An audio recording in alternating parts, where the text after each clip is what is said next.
오늘은 무율법주의 이단을 경계하라라는 말씀을 통해 함께 하나님의 은혜의 말씀을 나누기로 합니다. 지난 시간에는 율법주의 이단을 경계하라는 말씀을 통해 함께 하나님의 은혜의 말씀을 나눴습니다. 구원론 안에 두 가지 대표적인 이단이 있는데 첫 번째는 율법주의 이단이며 또한 두 번째는 무율법주의 이단인 것입니다. 팀 켈러는 어떻게 이야기했냐면 이 율법주의 이단과 무율법주의 이단은 인간의 타락한 본성에서 나오는 것이다 라고 말했습니다. 이것은 어떤 표현이냐면요, 인간이 타락함으로 말미암아 하나님의 생명과 하나님의 은혜와 하나님의 진리와 하나님의 성품에서 떠난 인간이 그 하나님을 떠났기 때문에 굽어지고 비틀어지고 왜곡된 형태로 나타날 수밖에 없는 어떤 그 형태가 있는데, 그 첫 번째가 율법주의 이단이며 그 두 번째가 무율법주의 이단이다라고 말씀하고 있는 것입니다. 또한 팀 켈러는 무엇이다라고 이야기했냐면, 한 어머니의 배에서 나온 이란성 쌍둥이가 있는데 그것이 바로 율법주의이며 무율법주의다라고 이야기한 것입니다. 율법주의 이단과 무율법주의는 양편의 극단에 있습니다. 진리는 무엇이냐면 우리가 율법으로 구원을 얻을 수 없습니다. 그런데 율법주의 이단은 내가 율법으로 구원을 얻는다라고 말하기 때문에 이것이 이단인 것입니다. 우리는 율법으로 구원을 얻을 수 있는 것이 아니라 예수를 믿음으로 말미암아 구원을 얻을 수 있는 줄 믿습니다. 아멘. 근데 이제 우리가 예수를 믿음으로 구원을 얻는데 무율법주의 이단은 무엇입니까? 예수를 믿었기 때문에 하나님의 말씀대로 살지 않고 내 마음대로 살아가도 구원을 얻을 수 있겠다라는 것이 무율법주의 이단인 것입니다. 이것이 이단입니다. 예수를 믿은 우리가 율법을 통해 구원을 얻는 것은 아니지만 예수를 믿어 구원을 얻은 우리들은 이제 율법을 지키는 삶을 살아가야 되는 줄 믿습니다. 거룩한 삶을 살아가야 되는 줄 믿습니다. 그런데 무율법주의 이단은 무엇이라고 말하는 것입니까? 내가 예수를 믿어서 구원을 얻었기 때문에 이제 그때부터는 율법은 우리와 아무런 상관이 없다라고 말하는 것이 무율법주의 이단인 것입니다. 그래서 율법주의와 무율법주의는 같은 동네에 살고 있습니까? 다른 동네에 살고 있습니까? 양쪽 극단이잖아요. 그래서 다른 동네에 살고 있는데 팀 켈러는 이것이 한 어머니의 배에서 나온 이란성 쌍생아다라고 이야기하는 이유가 있는데요. 오늘 이제 그 주제를 설명하는 시간은 아니기 때문에 길게 설명하지는 않을 텐데, 제가 깨달은 바는 율법주의적인 성향을 가지고 살아가는 사람들이 있어요.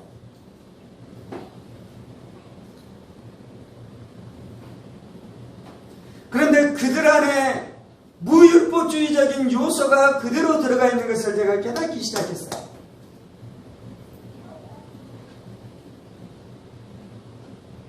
율법주의적인 성향을 가지고 살아가는 사람들이 지난 시간에 나눴었던 것처럼 진짜 하나님의 말씀을 지키는 것이 아니에요. 진짜 율법을 지키고 있는 것이 아니에요. 그렇기 때문에 자신의 삶의 어떤 영역들은 죄로 무너져 있습니다. 그런데 왜 율법주의적인 성향을 가지고 살아가는 것입니까? 자신이 지킬 수 있는, 율법이 지난 시간에 나눴었던 것처럼 율법이 10가지가 있다면 자신이 잘 지킬 수 있는 5가지가 있어요. 그리고 자신이 지키지 않고 무너뜨리는 또 5가지 법이 있어요. 그런데 이제 율법주의적인 성향을 가지고 살아가는 사람은 어떻습니까? 자신이 잘 지키는 율법만 강조해요. 자신이 잘 지키는 계명만 강조해요. 그래서 자신이 율법을 잘 지키고 있고, 그래서 구원을 받았으며, 그리고 그 율법을 지키지 않는 상대방 다른 사람들을 정죄하는 삶을 살아가는 것이에요. 왜 팀 켈러는 이 율법주의와 무율법주의가 한 어머니에서 나온 쌍생아다라고 말하고 있습니까? 저는 제가 생각하는 것이 있는데 그것은 무엇이냐면 그것이 같은 자식이에요. 같은 어머니에서 나왔어요. 그래서 무율법주의 안에 있는 사람이 율법주의의 죄를 또한 동일하게 짓고 있으며 율법주의의 죄 가운데 살아가는 사람이 또한 무율법주의의 죄를 짓고 있는 줄 믿습니다. 무율법주의는 무엇입니까? 율법을 반대하는 것이에요. 율법을 경시하는 것이에요. 그래서 이것을 무율법주의라고도 말하면 또한 이것을 반율법주의라고 표현하게 돼요. 그리고 이것을 율법 폐기론자라고 말하기도 하며 이것을 도덕 폐기론자라고 말하기도 해요. 우리는 복음을 전할 때 그렇게 많이 전해요. 우리가 도덕으로 구원을 얻는 것이 아니라 예수를 믿음으로 구원을 얻는다고 우리가 복음을 전해요. 그런데 우리가 자칫 잘못하면 우리가 어떠한 데로 넘어갈 수 있냐면 도덕을 폐기하는 자, 도덕 폐기론자로 넘어갈 수 있는 것이요. 그것이 이단으로 성경은 우리 가운데 분명하게 말씀해주고 있는 것입니다. 로마서 3장 31절 오늘 우리가 읽었었던 말씀의 마지막 구절에는 뭐라고 말씀합니까? 그런즉 우리가 믿음으로 말미암아 율법을 파기하느냐 그럴 수 없느니라 도리어 율법을 굳게 세우느니라 라고 말씀하고 있어요. 우리가 예수를 믿음으로 말미암아 구원을 얻었습니다. 아멘. 그런데 그 믿음이 율법을 파기하느냐 바울사도는 그럴 수 없느니라 오히려 율법을 굳게 세운다라고 우리 가운데 분명하게 말씀해주고 있는 것입니다. 바울사도는 고린도 교회를 향해 편지하면서 간음하는 자, 음란한 자, 도둑질하는 자, 거짓말하는 자가 하나님의 나라를 유업으로 얻을 수 없다라고 우리 가운데 분명하게 말씀하고 있습니다. 나는 예수를 믿었기 때문에 간음을 하고 도둑질을 하고 거짓말을 해도 천국에 당연히 갈 수 있다. 이것이 이단이라는 것이에요. 이것이 거짓 사설이라는 것이요. 이것이 이단 사설이다라고 성경은 우리 가운데 분명하게 말씀합니다. 예수님은 마태복음 5장 17절 18절에 내가 율법이나 선지자나 폐하러 온 줄로 생각지 말라. 폐하러 온 것이 아니요 완전하게 하려 함이로라. 진실로 너희에게 이르노니 천지가 없어지기 전에는 율법의 일점이라기라도 반드시 없어지지 아니하고 다 이루리라 라고 말씀하고 있습니다. 예수님은 율법을 폐하러 온 것이 아니에요. 예수는 율법을 완전하기 위해 하기 위해서 오신 것이에요. 율법을 완전하게 한다는 것은 무엇입니까? 인간은 율법을 지킬 수 없었어요. 타락함으로 말미암아. 그래서 율법으로 구원을 얻을 수 없는 것이요. 예수를 믿어야지 구원을 얻는 것이에요. 아멘. 그런데 예수님은 율법을 폐하는 것이 아니라 율법을 완전하게 한다는 것은 무엇입니까? 인간이 율법을 지킬 수 없었는데요. 이제 예수를 믿음으로 말미암아 우리가 거듭났고 새 생명을 얻게 되어졌고 우리 안에 성령님이 오셨기 때문에 이제 그 성령의 능력으로 말미암아 우리가 하나님의 말씀과 율법을 지키는 거룩한 삶을 살아갈 수 있게 되었다는 것이요. 이것이 예수님께서 율법을 완전케 하는 것이 아멘. 이것이 하나님께서 우리 가운데 주신 구원의 내용인 줄 믿습니다. 그래서 성경은 무율법주의를 정죄하는 것이요. 그래서 성경은 반율법주의를 정죄하는 것이요. 그래서 성경은 율법 폐기론자들을 정죄하는 것이요. 그래서 성경은 도덕 폐기론자를 이단으로 분명하게 정죄하고 있는 줄 믿습니다. 무율법주의자들은 예수님 시대 안에 존재했습니다. 지난 시간에 나눴었던 것처럼 율법주의자들은 예수님의 시대에 존재했으며 그가 바리새인들과 서기관들이잖아요. 동일하게 무율법주의자들도 예수님의 시대와 그리고 초대교회 안에 존재했습니다. 요한계시록 2장 14절 15절입니다.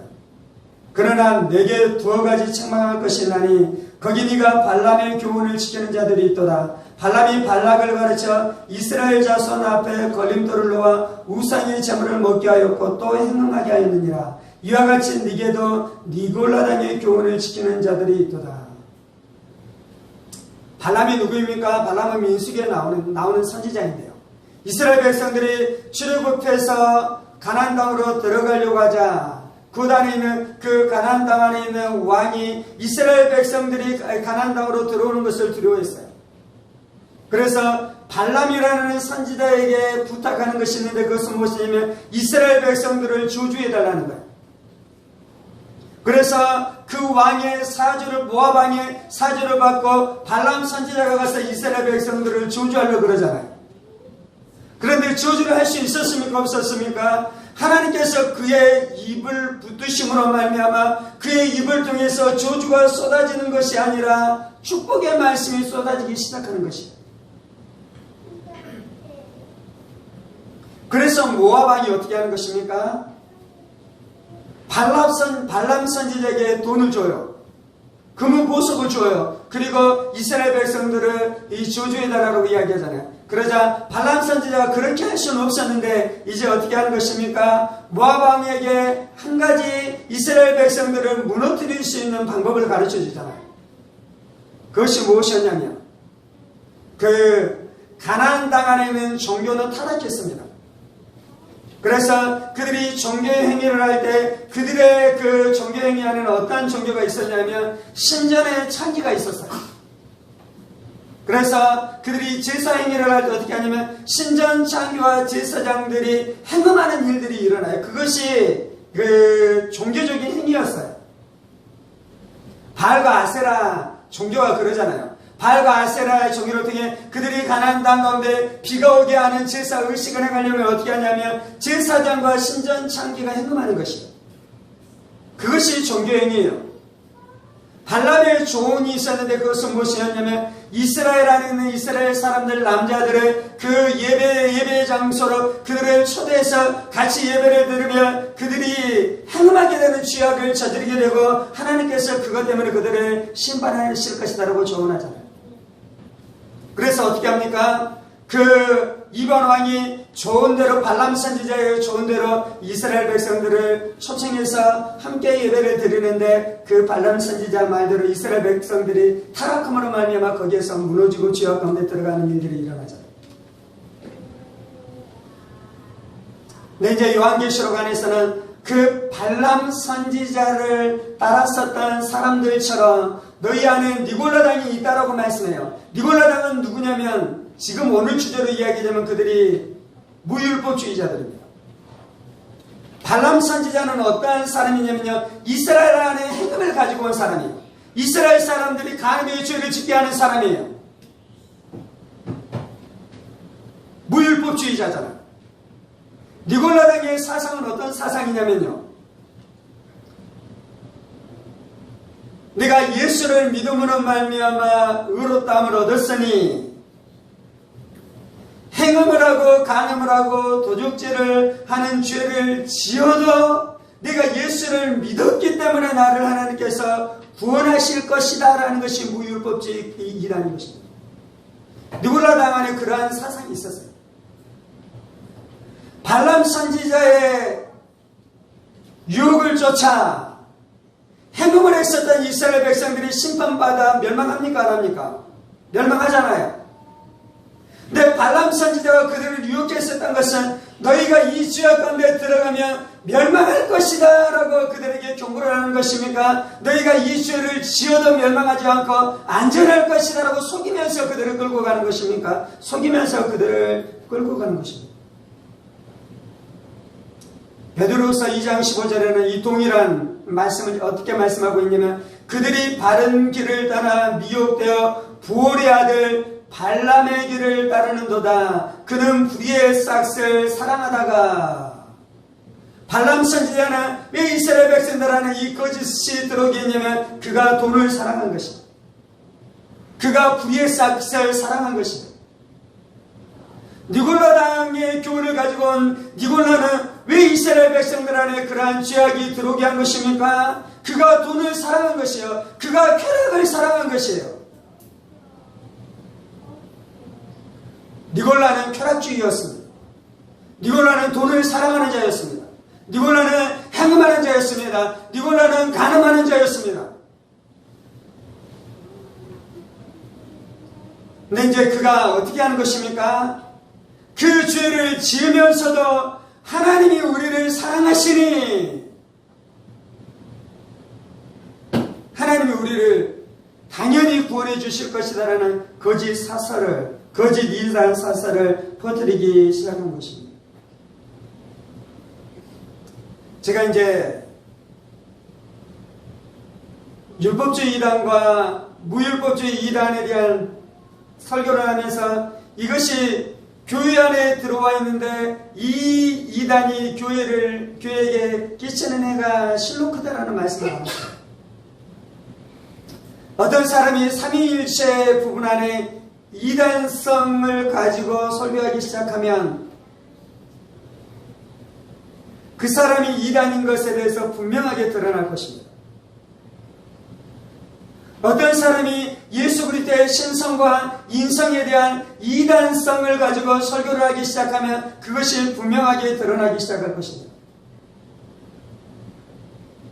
그런데 어떤 사람이 율법주의적인 성향을 가지고 아니면 무율법주의적인 성향을 가지고 설교를 하고 살아가면 그것이 쉽게 드러나지 않는 것입니다. 그것이 쉽게 구분되는 것이 아닌 것입니다.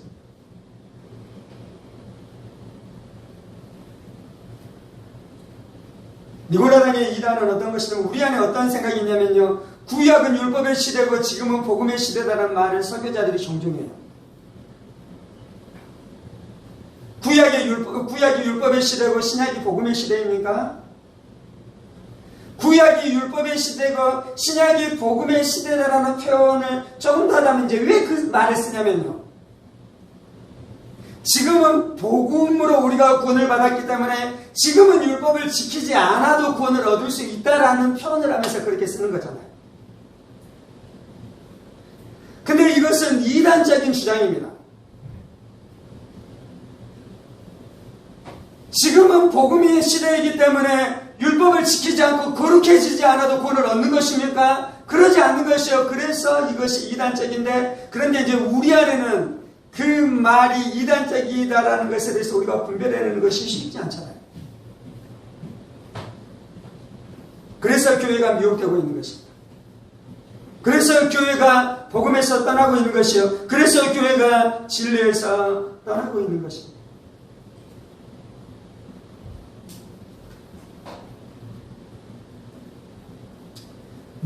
무율법주의 이단이 교회 안에 들어와서 기승을 부리고 있는데요. 베드로후서 2장 1절에는 이렇게 말씀합니다. 그러나 민간에 또한 거짓 선지자들이 낯섰나니 이와 같이 너희 중에도 거짓 선생들이 있으리라.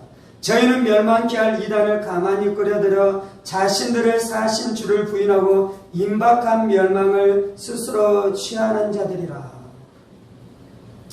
교회 안에 이단을 가지고 들어오는 자들이 있는데 그들이 거짓 선지자들이고 거짓 교사들이라고 말씀해요.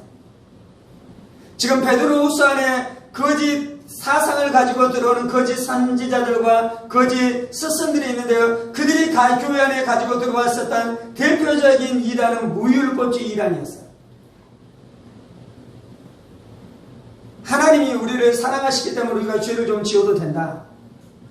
예수를 믿음으로 말미암아 우리가 구원을 받았기 때문에 죄를 좀 짓고 살아가도 우리의 구원에는 아무런 문제가 없고 우리가 안전하다. 베드로후서 2장 2절 여럿이 그들의 호색하는 것을 따르리니 이로 말미암아 진리의 도가 회방을 받을 것이요. 그 거짓 스승들은 어떤 존재들이었냐면요. 호색하는 자들이었어요. 간음하는 자들이었어요. 행음하는 자들이었어요. 돈을 사랑하는 자들이었어요. 그래서 그들이 거짓 스승이고 거짓 선지자들이었는데요. 많은 사람들이 이제 어떻게 하기 시작하는 것입니까? 그 행음했었던 호색했었던 그 거짓 스승들을 따르기 시작한다라고 말씀하는 것입니다. 거짓 선지자들은 두 가지 의미로 거짓 선지자입니다. 첫 번째는 그들이 거짓 가르침을 가르칩니다. 이제 오늘 주제로 이야기하자면 무율법주의를 가르치는 것이죠. 말씀대로 살지 않아도 예수만 믿으면 너희가 구원을 얻었다라는 거짓된 사상을 가르치기 시작하는 것이요. 그래서 그들이 거짓 선지자들이고 거짓 교사들인 것입니다. 근데 이제 거짓 스승들과 거짓 교사들은 말로 그 거짓 사상을 가르칠 뿐만 아니라요, 그들의 행동과 그들의 삶을 통해서도 거짓을 가르치는 것입니다. 그래서 베드로후서에서는 여럿이 그들의 호색하는 것을 따르느니 라고 말씀하고 있잖아요. 그들이 너희가 간음해도 괜찮아 라고 가르쳤었던 가르침만 따른 것이 아니고요, 그들이 호색을 했어요. 그들이 간음하면서 살아갔어요. 그들이 탐심을 부리면서 살아갔어요. 그러자 이제 어떤 일이 일어나는 것입니까? 교회 안에 있는 많은 사람들도 간음하는 삶을 따라서 살아가기 시작하는 것입니다. 지금 우리가 이제 성경을 볼 때 주의해야 되는 것이 있어요. 그것은 무엇이냐면 바울이 참 사도지요. 아멘. 그리고 수많은 교회 안에 그 성경 안에 정제되었었던 수많은 거짓 선지자들, 거짓 스승들, 오늘 이야기하자면 계시록에서 이야기한 니골라와 니골라를 따르는 니골라당들은 거짓말하는 거짓 선지자들이죠. 아멘. 믿습니까? 이제 우리가 성경을 볼 때 주의해야 되는 것이 있는데요, 이것이 당시 시대 안에는 우리가 분명하게 구분하는 것처럼 그들 중에 많은 사람들은 바울이 참된 사도이고 니골라가 거짓된 사도라고 구분하는 사람이 많지 않았어요. 그래서 많은 사람들은 바울이 참 사도가 아니라고 생각하고요, 니골라를 비롯한 많은 무율법주의자들이 진정한 사도라고 생각했었던 많은 사람들도 있어요. 지금 제가 나누고 싶은 건 어떤 거냐면요, 지금 제가 나누고 있는 무율법주의의 사상을 가지고 있는 사람들은 교회 안에는 유력한 지도자들이 이것을 설교했다는 거예요.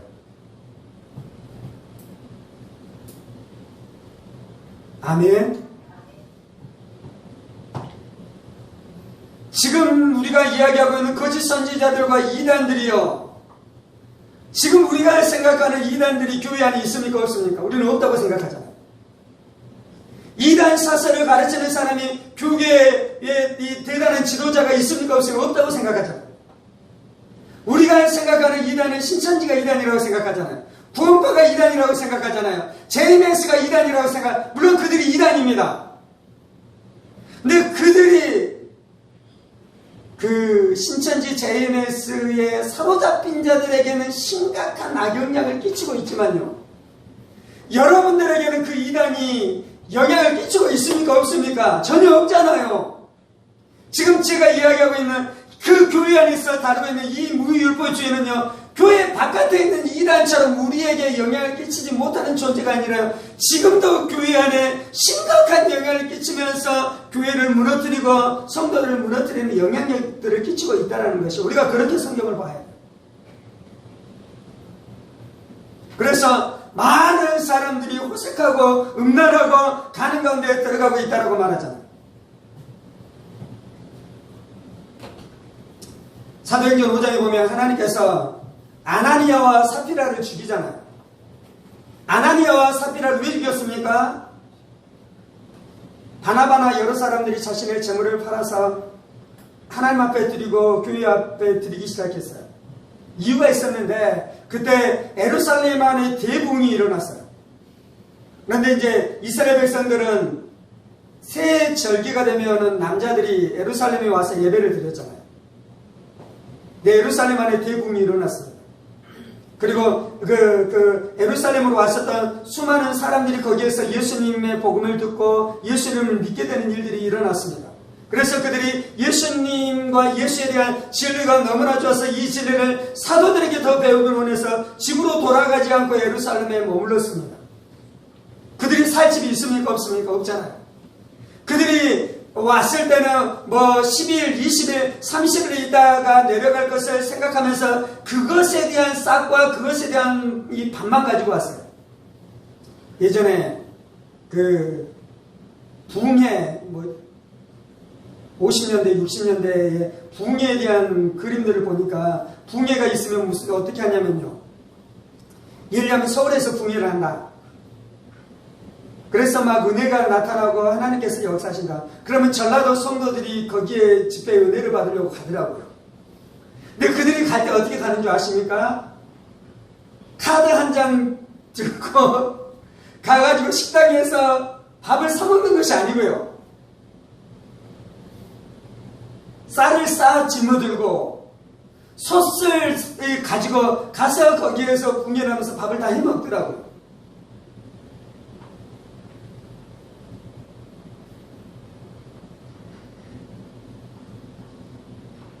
그런 것처럼 이스라엘 백성들이 그렇게 온 것이에요. 그런데 그것이 다 떨어졌어요. 그러자 무슨 일이 일어납니까?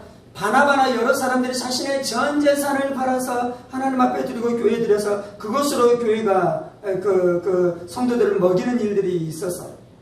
그때 아나니아와 삽비라도 어떻게 합니까? 자신도 그렇게 하겠다고 말하잖아요. 그래서 어떻게 합니까? 팔았는데 다 드립니까? 꽁쳐놓으면 꽁쳐놓잖아요. 하나님이 어떻게 합니까? 아나니아와 삽비라를 죽이잖아요. 아나니아와 삽비라가 도대체 뭘 잘못했습니까?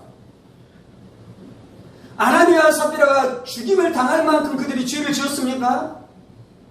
그들이 예수 믿었습니까? 안 믿었습니까? 예수 믿었잖아요. 아나니아와 삽비라 예수 믿었습니까? 믿었잖아요. 근데 아나니아와 삽비라가 했었던 것이 있는데 오늘 주제로 이야기하자면 그들 안에 무율법주의적인 생각이 있는 것입니다. 나 예수 믿어서 구원받았어요. 천국 가요. 거짓말을 좀 해도 됩니까? 안 됩니까? 그들은 거짓말을 좀 해도 된다고 생각했어요. 지금 제가 이제 설명하고 있는 건 어떤 거냐면 꼭 사상을 통해서 이단 사설을 가르치는 것뿐만 아니라 자신의 삶을 통해서도 이단 사설을 증거할 수 있어요. 하나님께서는 초대교회 안에 이 무율법주의가 들어오는 것을 경계하셨어요. 그래서 어떻게 하나님의 분명한 뜻을 보이십니까? 아나니아와 삽비라를 죽이심으로 무율법주의가 이다는 것을 분명하게 보이신 것이에요. 아멘. 베드로서 2장에서 말씀하고 있는 거짓 선지자들은 어떤 사람이냐면요. 우리가 거짓 선지자, 거짓 교사라고 말하니까 완전히 이상한 사람이라고 생각하는데요. 당시에 이들은 교회의 지도자들이었어요. 지도자들이었기 때문에 거짓 선지자가 될 수 있는 것이에요. 그들은 선지자였어요. 그들은 교사였어요. 그런데 그들이 이단 사설을 증거하고 있기 때문에 하나님께서 그들이 참 선지자가 아니라 거짓 선지자다라고 말씀하는 것이에요.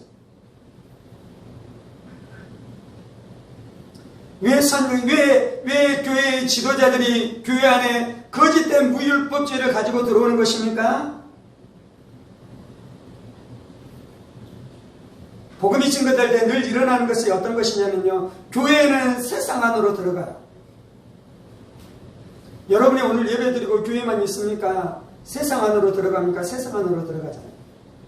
교회는 세상 안으로 들어가요. 첫 번째. 두 번째, 세상이 교회 안으로 들어와요. 여러분이 옛날에 예수 믿었습니까? 안 믿었습니까? 예수 안 믿었잖아요. 여러분은 세상이었어. 우리가 예수 믿기 전에. 그런데 누구에게 전도를 받아서 우리가 교회 안으로 들어오잖아요. 그래서 교회는 세상으로 나아가면 또한 세상이 교회 안으로 들어와요. 세상이 교회 안으로 들어올 때 이 교회 안으로 들어온 사람이 그렇게 지옥에 들어옵니까? 죄인의 상태로 들어옵니까? 죄인의 상태로 들어오잖아요.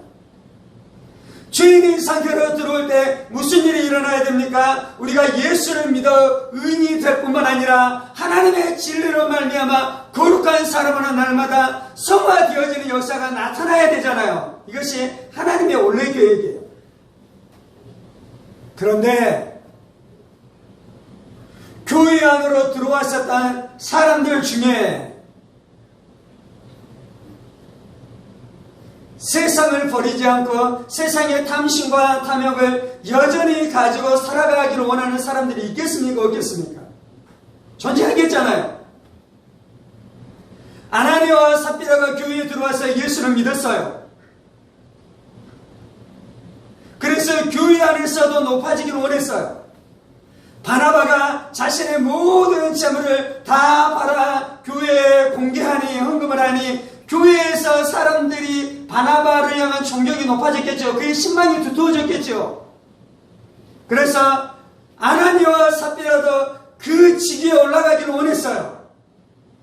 그런데 세상을 사랑하고 돈을 사랑하는 마음을 여전히 간직하고 있었잖아요. 그래서 아나니아와 삽비라가 그렇게 한 것이고, 그런 것처럼 교회 안에 그러한 일들이 일어나는 것입니다. 제가 싫어하는 간증이 있습니다. 그 간증이 어떤 간증인데요? 죄송해요. 다른 사람의 간증을 싫어해서 용서하십시오. 싫어하는 간증 중에 어떤 간증이냐면, 부흥사들이 예전에 이런 간증을 많이 했어요. 그 간증 중에 하나는 무엇이냐면, 예전에 이제 저희 부모 세대에 못 먹고 살았었던 시대잖아요.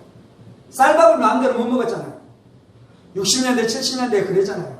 그런데 이제 목사님이나 부흥사가, 목사님이 자기 집에 신방으로 오시는 것이에요. 근데 이제 자신의 집에서 먹을 것을 마음대로 먹지도 못했고 쌀밥을 먹지도 못했는데, 어머니가 어떻게 하시냐면 예배가 끝나고 나서 목사님에게 접대를 하는데 그 안에 쌀밥이 가득 든 쌀밥을 목사님에게 접대를 하는 것을 보면서 이제 이 어린이가 어떤 생각을 하는 것입니까? 야, 목사가 참 좋구나. 나도 목사 되어야겠다. 그래서 목사가 됐다라는 간증을 많이 들었어요. 저는 이 간증을 싫어해요. 왜 이 간증을 싫어하냐면, 목사는 대접받는 자리가 아니에요.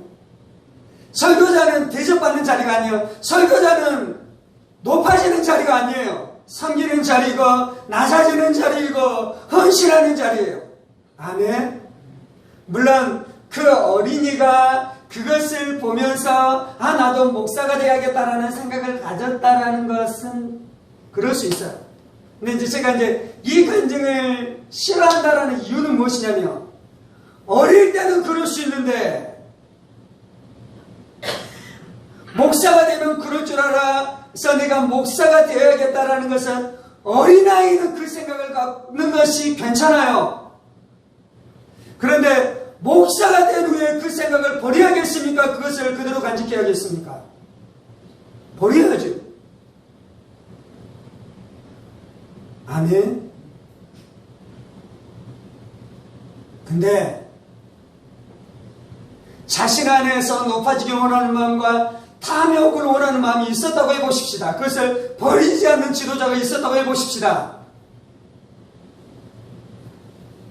그러면 그는 하나님의 율법을 선포할 수 없는 것입니다.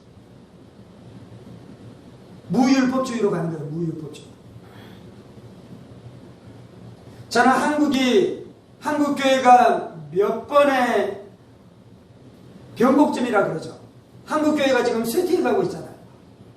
한국교회가 지금 무너져가고 있잖아요. 그 몇 번의 변곡점이 있었다라고 생각되는 지점들이 있어요. 예를 들면 IMF 때 한국은 뭐에 먹혔냐면 만mon에 완전히 먹혔어요. 그래서 그 이전에 청년들은 대학교에 오면 신앙을 찾고 하나님이 누구신지 알아가기를 원하는 마음 안에서 영성 훈련을 하고 기도 훈련을 하고 말씀 훈련을 했단 말입니다. 그런데 IMF를 지나가면서 저는 그것이 변곡점인지는 몰랐어요. 그런데 10년, 20년이 지나고 난 다음에 그때가 변곡점이었구나라고 깨닫기 시작하는데, 그 이후로 나중에 20년, 30년 지나고 지금 무슨 일이 일어났습니까? 선교단체가 지금 다 쇠락해가고 있는 것입니다.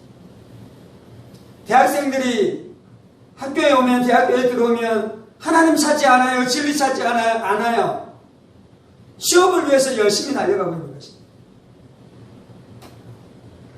그런 것처럼 또 하나의 변곡점이 있었는데요. 그 어르신한테는 죄송한데 저는 그 사건이 한국교회 변곡점 중에 하나라고 생각해요. 한국교회 초대교회 목사님이 은퇴하셨어요. 그리고 PD 수첩인지 어딘지에서 탐사 보도를 했는데, 그분이 외제차, 비싼 외제차를 가지고 다니는 차가 여러 가지 있는 것들에 대해서 취재가 들어갔어요. 목사님이 말씀하셨죠. 이거 성도들이 나에게 사준 것인데 이것이 무슨 문제가 있느냐. 90년대 초반에는 무슨 논쟁, 무슨 그 고민들이 있었냐면요. 목사님이 어떤 자가용까지 탈 수 있는가. 그리고 어떤 목사님은 소나타인지 아반떼인지 만 타시겠다고 하시는 목사님 계셨다고 제가 들었어요. 물론 이제 그때는 가난했고 지금은 더 부자잖아요. 그래서 누군가가 외제차 타고 다닌다고 그 목사님 정지하지는 마십시오. 그러면 지난주에 설교했던 것처럼 우리가 율법주의자가 될 수 있어요. 그래서 목사님이 고급 자가용을 타고 있는 것이 잘못됐다라는 것을 이야기하는 것이 아니고요. 지금은 이제 아예 목사님들이 그 고민을 안 해요. 제가 이제 병복점이다라고 이야기하는 것 중에 하나가 있는데 뭐냐면 아마도 그 병복점에서 그 문을 열어버린 것이에요. 내가 이렇게 고급 자가용을 타고 다니면 성도들이 시험 들까 어려워할까 그것에 대한 고민을 하는 것이 아니고요. 지금은요. 고급 자가용 타고 다니는 것이 성공의 척도예요. 목사도. 사역을 잘하고 있는 것이요. 목회를 잘하고 있는 것이에요. 하나님의 은혜 가운데 살아가고 있는 것이에요. 그렇다고 고급 자가용을 탔다는 것이 잘못됐다는 건 아닙니다. 그런데 이것은 분명히 잘못됐어요. 무엇이 잘못됐냐면요. 내 안에 탐심과 탐욕으로 가득 차서 그것들을 위해서 그것들을 누리기 위해서 살아가는 것이 내 인생의 목적이 되었다. 그것은 이미 무율법주의 안에 분명하게 들어가 있는 것입니다. 그리고 하나님께서는 그 문을 연 자들을 심판하실 것이요. 저는 누가 그 문을 열었는지는 모르겠어요. 아까 그 예를 들었었던 그 예는 잘못일 수도 있어요. 실제로는 그분이 연 것이 아닐 수도 있어요. 하나님께서는 어떻게 하셨습니까? 아나니아와 삽비라를 통해 거짓이 교회 안에 들어오는 것을 분명하게 심판하셨어요. 그리고 때때로 하나님께서는 교회 안에 그 거짓과 탐심과 탐욕이 들어오게 하는 사람들을 하나님께서는 분명하게 심판하시는 때들이 있을 것이에요. 그러나 하나님께서는 은혜롭고 자비로우셔서 그 사람을 심판하지 아니하시고 오랫동안 기다리면서 기다리는 일들도 있는 것입니다. 한국교회 음란과 간음의 문을 연 목사들이 있어요.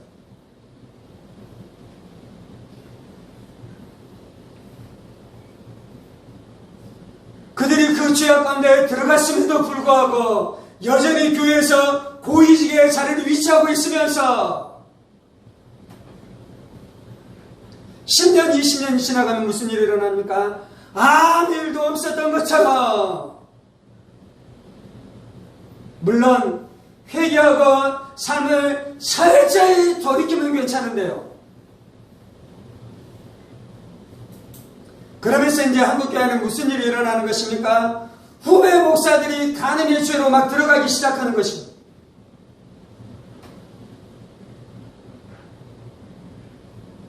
저는 이 소식을 들으면 무슨 생각이 드냐면요. 그 목사님 지옥 가면 어떻게 하는지에 대해서 저는 생각을 해요.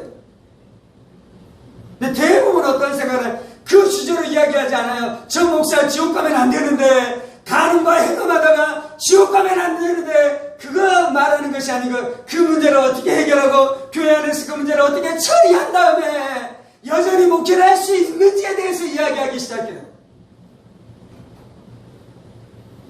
그건 무엇입니까? 무율법주의자들이에요.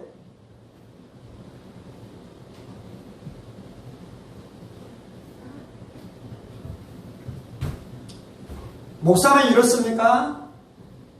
성도들도 간음하면 멸망해요. 성도들도 거짓말하면 멸망해요. 성도들도 탐심과 탐욕을 가지고 살아가면 멸망해요. 성경에서 분명히 그것을 설교하고 있잖아요.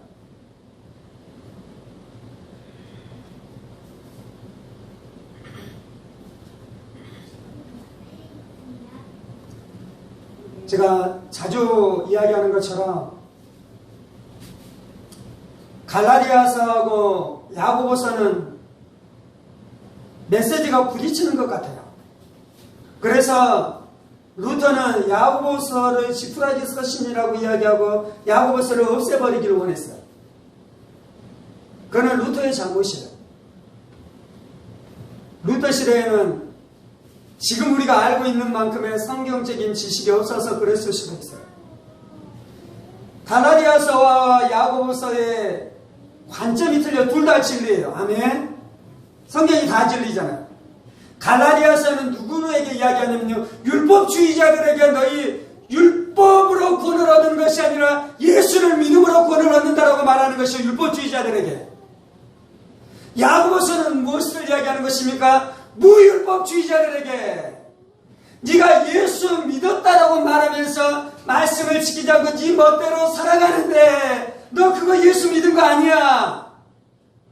너 말씀대로 살지 않으면 너 멸망할 거야 라고 무율법주의자들에게 분명하게 선포하고 있습니다. 아멘. 그래서 이제 지금 나누기를 원하는 것이 있는데 그건 무엇이냐면요, 무율법주의자가 무율법주의가 이단인 것을 분명히 믿으시죠. 이거는 목사님들이 다 동의해요.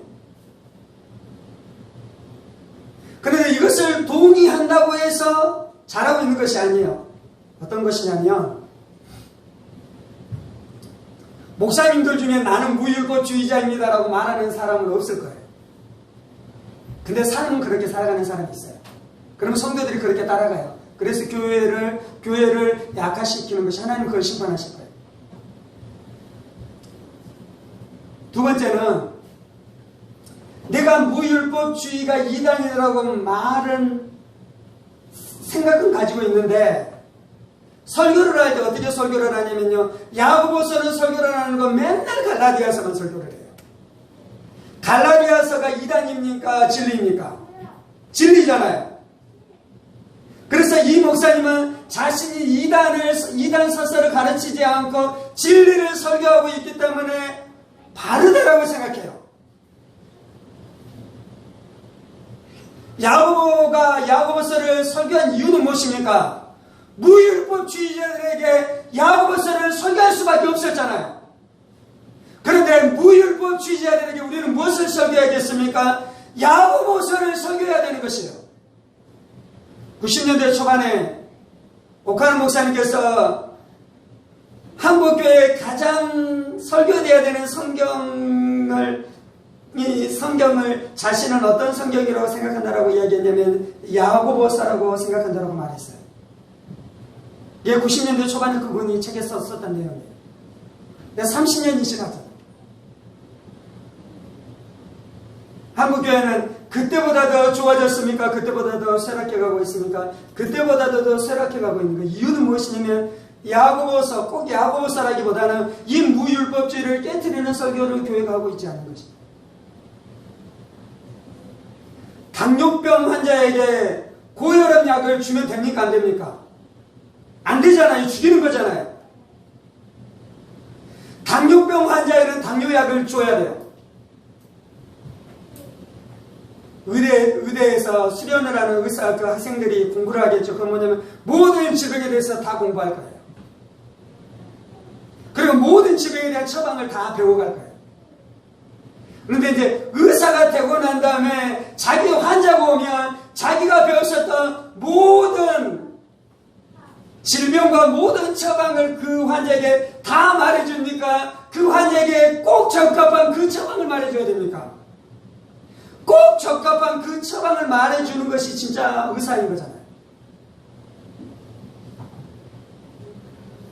그런데 당뇨 환자가 왔는데 다른 수많은 것들을 이야기하고 수많은 음식들을 이야기하면서 막 처방해주기 시작하는 것이에요.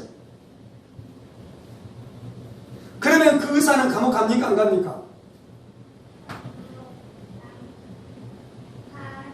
고혈압 환자에게 당뇨 처방을 하면 감옥 가요? 안 가요? 감옥 가야 되는 거잖아요.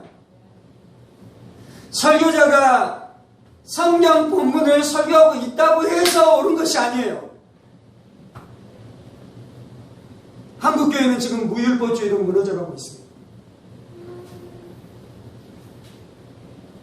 그리고 무율법주의를 열어놨었던 수많은 사람들이 그것에 대한 책임이 있는 것입니다.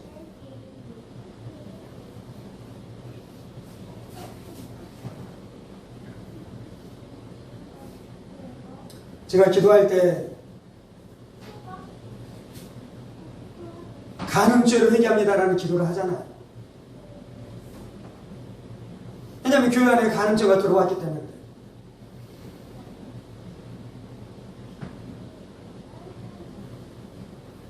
그런데 간음죄에 대해서 정면으로 다루면은 불편해하는 성도들이 있겠습니까? 없겠습니까? 불편해하는 성도들이 많겠죠. 왜냐하면 수많은 성도들이 간음죄를 짓고 있기 때문에.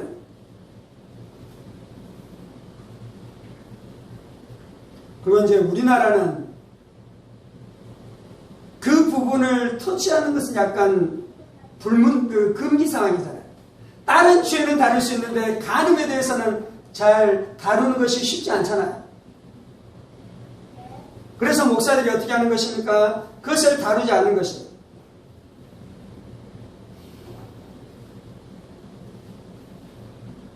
그러면 하나님의 심판대 앞에서 목사가 심판을 받겠습니까? 안 받겠습니까? 심판을 받는 것입니다. 그래서 선생되는 것이 두려운 것입니다. 그래서 목사 되는 것이 두려운 것입니다. 그래서 설교자 되는 것이 두려운 것입니다.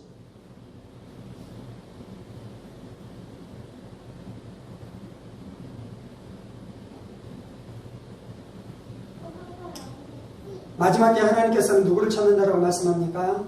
지혜로운 청지기를 찾는다라고 말씀해요. 지혜로운 청지기가 하는 것은 무엇입니까? 때를 따라 양식을 나눠줄 자가 지혜로운 청지기예요. 때를 따라 양식을 줘요.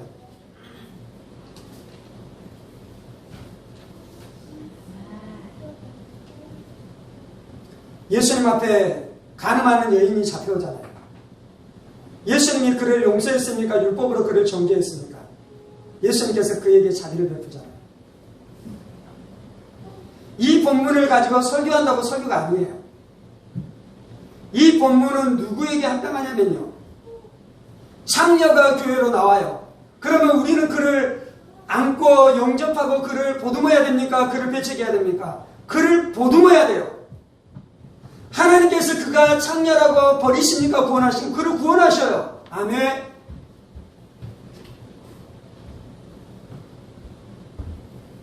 그런데 교회의 중직자인데 날마다 간음의 죄를 지면서 살아가요. 그에게 간음한 여인을 용서해준 예수의 은혜를 나누면서 그에게 그 본문을 주구장창 설교하고 있으면 됩니까? 안 됩니까?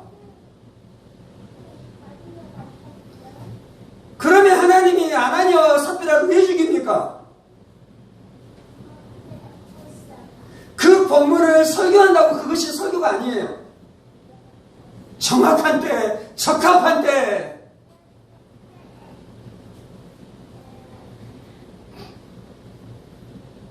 설교자가 무지한 것은 큰 죄입니다. 어떤 사람은 무지할 수 있어요. 그래서 글을 몰라도 돼요. 그건 죄가 아니에요. 그런데 설교자가 진리에 대해서 무지한 것은 큰 죄예요. 두 번째, 회중에 대해서 무지한 것도 큰 죄예요. 한국교회는 지금 무율법주의로 무너져가고 있잖아요. 성도들이 말씀대로 살아가지 않고 있기 때문에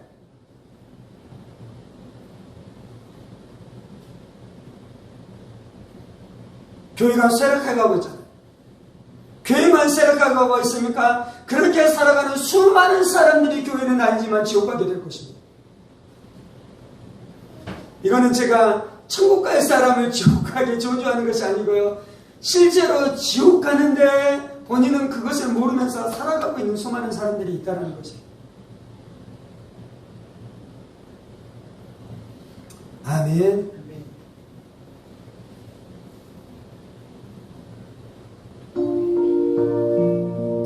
오늘 우리가 이 말씀 앞에 반응하면서 기도하십시다. 율법주의도 이단일 뿐만 아니라 무율법주의도 이단인 것입니다. 우리가 복음으로 구원을 얻는다는 것은 거룩하지 않아도 된다는 것이 아니에요. 지금은 은혜의 시대라는 것은 간음을 저지르고 행동을 하면서 살아가도 괜찮다는 것이 아니에요.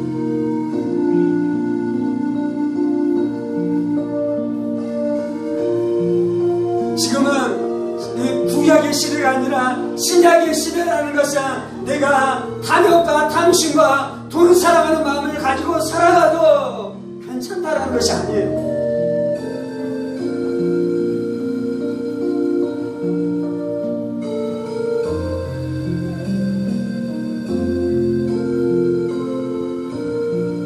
탐심과 탐욕을 가지고 살아가면서 하나님이 사랑이시다, 하나님이 은혜로우시다, 그래서 나를 용서하시고 천국으로 나를 인도하실 것이다, 그것이 미혹이에요.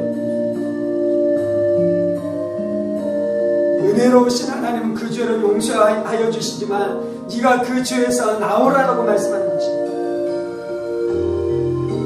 자비로우신 하나님은 우리를 용서해 주시지만 네가 거룩을 향해 나아가라고 말씀하는 것이에요.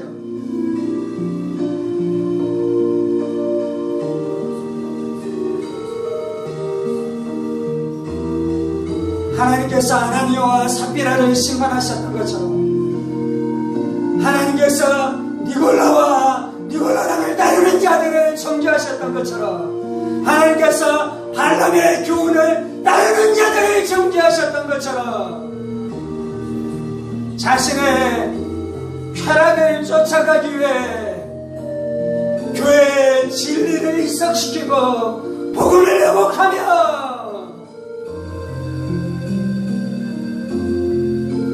교회 안에 거짓의 문들을 연 자들을 하나님께서 분명히 심판하실 것입니다.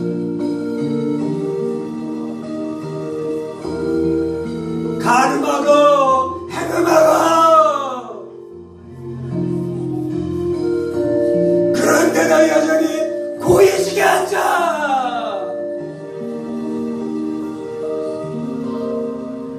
자신의 수많은 재산을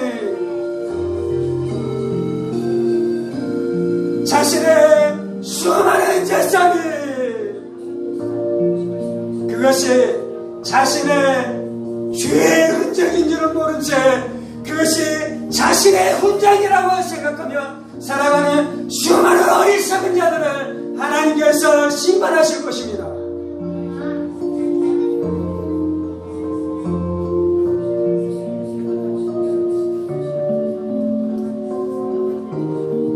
사도들 중에 아무도 그렇게 산 자들이 없어요. 예수의 제자들 중에 아무도 그렇게 살아간 자들이 없어요. 베드로가 마음만 먹었다면 당대 최후의 부자가 되었을 것입니다. 그의 그림자만 지나가도 이 병자가 낫게 되었었던 신의 종 사도들이 마음만 먹었다면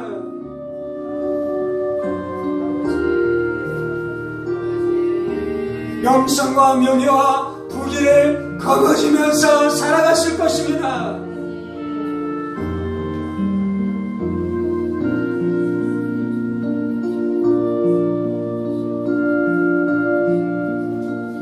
목사가 타락하면 진리를 선포할 수 없는 것입니다. 목사가 딴 생각이 있으면 진리를 선포할 수 없는 것입니다.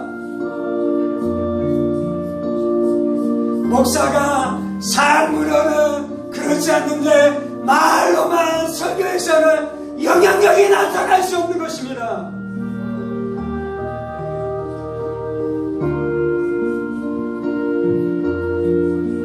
예수의 제자로 살기는 쉬운 것이 아닌 것입니다.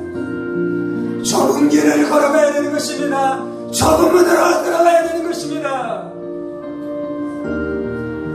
다 넓혀놨어요. 구원의 문을 다 넓혀놨어요. 가늠해도 천국 가고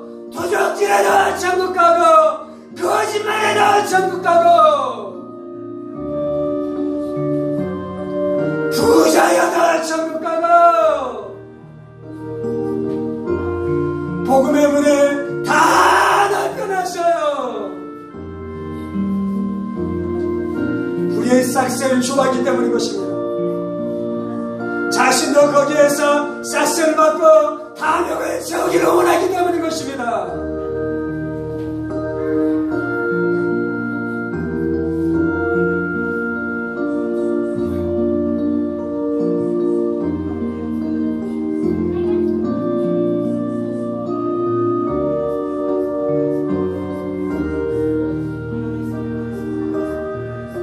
우리 중에 아무도 내가 당뇨인데 고혈압 처방을 받고 좋아할 자는 아무도 없는 것입니다.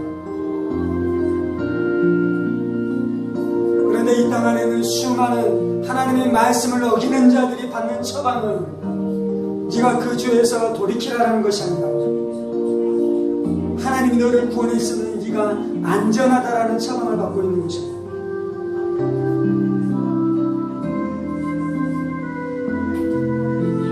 그 설교 자체는 진리인데 그 진리가 청중과 화합하지 아니하니 그 진리 때문에 청중은 죽게 될 것입니다. 그러므로 진리를 설교자는 진리를 선포했다라는 것으로 충분한 것이 아니라 회중에게 적합한 진리를 선포하지 않았기 때문에 결국은 청중을 죽인 것이요, 그것 때문에 설교자는 심판을 받게 될 것입니다. 여기에 눈이 띄어져야 됩니다. 여기에 눈이 띄어져야 됩니다. 여기에 분명히 눈이 띄어져야 됩니다.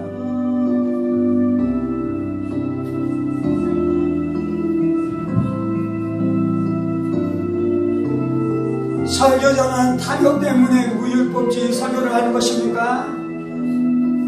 청중도 탐욕 때문에 그 설교가 편한 것입니다. 청중도 탐욕 때문에 그 설교를 원하는 것입니다.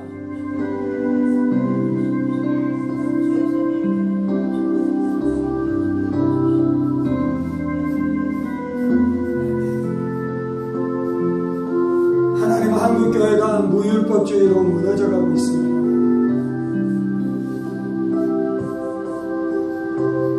하나님 한국교회가 무율법주의로 무너져가고 있습니다.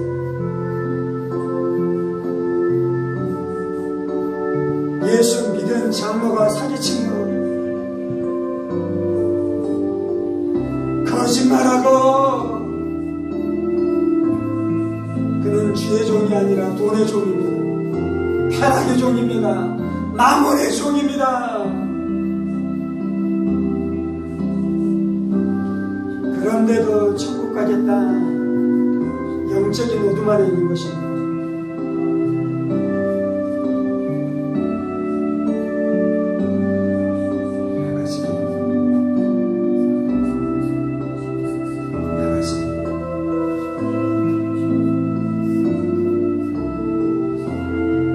교회 안에서 음란을 끊어내지 않는 자는 그것 때문에 심판을 받을 것입니다.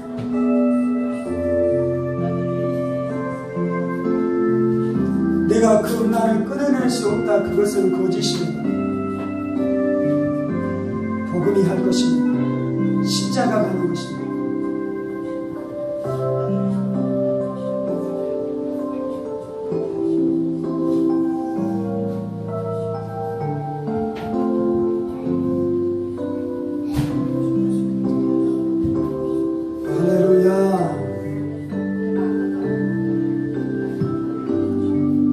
주님, 우리를 예수님이 어떻게 사셨는지 보게 하여 주시고 사도들이 어떻게 살아갔는지 보게 하여 주옵소서.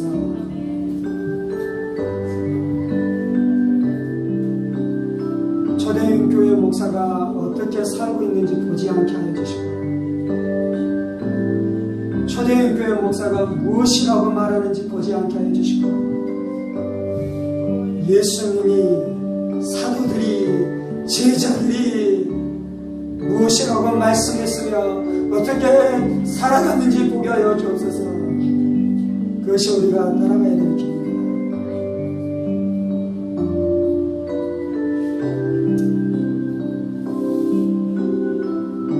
주님, 우리를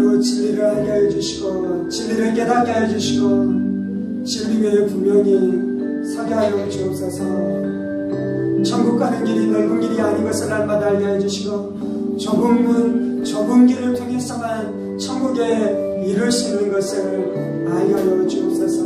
그래서 날마다 회개하게 하여 주시고 믿음으로 살게 하여 주시고 거룩을 향해 달려가게 하여 주옵소서.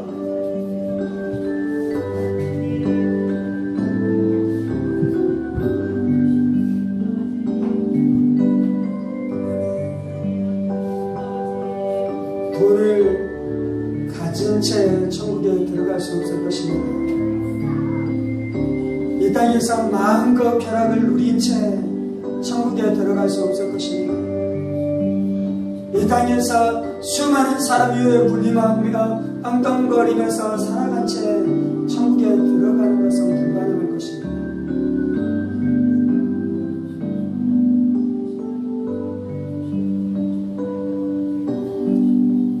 주여 우리를 불쌍히 여기시옵소서. 주여 우리를 불쌍히 여기시옵소서. 주여 우리가 거짓에 속지 않게 하여 주옵소서. 주여 우리가 거짓 복음에 속지 않게 하여 주옵소서. 주여 세상 교회 안에 들어온 쾌락, 교회 안에 들어온 세상적인 사고방식에 영향을 받은 거짓 교사들의 가르침에 속지 않게 하여 주옵소서. 이 모든 말씀 살아계신 우리 주 예수 그리스도 이름으로 기도합니다. 아멘. 이 자는 우리 주 예수 그리스도의 은혜와 하나님 아버지의 지극히 크신 사랑하심과 성령의 감동과 교통을 충만하시는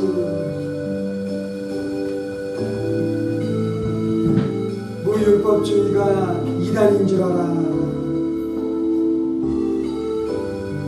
내 맘대로 내 뜻대로 내 고집대로 쾌락을 쫓아 살아가면 반드시 멸망할 줄 알아. 삶을 돌이키며 말씀 앞에 복종하며 하나님의 율법 앞에 복종하기를 간절히 소망하며 기도하고 성령 충만으로 그 삶을 살아가기를 원하는 사랑하는 성도들과 대가정 권속들과 하늘문교회와 중국교회와 이 나라의 민족과 사랑하는 북한 동포들과 세계 열방 가운데 복음을 선포하시는 사랑하는 선교사님들 가운데 이제부터 영원까지 함께 하시기를 간절히 축원하옵나이다.